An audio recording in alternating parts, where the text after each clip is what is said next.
Minn post mitluq u abbandonat għal park sabiħ illi jista' jitgawda minn kulħadd fil-bajja ta' San Tumas f'Marsa Scala. Il-post joffri faċilitajiet sportivi, outdoor gym u żoni ta' rikreazzjoni għall-familja kollha.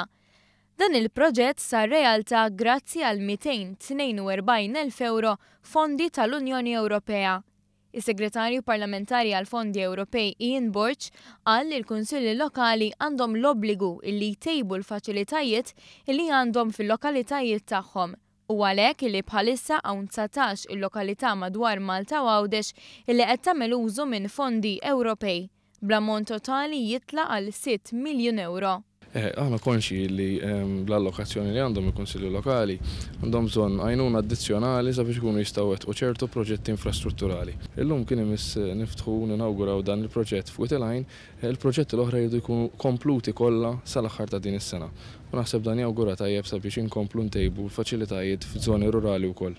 Is-Sindku ta' Marsa Scala Mario Calleja tkellem dwar id-diversi benefiċċji illi għandu post bħal dan. Spjega li l-Kunsill ħaseb biex ma jkunx biss post fejn il-familji jiltaqgħu jirrilassaw u forsi jieklu xi ħaġa. Il-problema tagħna bħal ma jaf kulħadd u Malta għandha problema kbira bl-obeżità.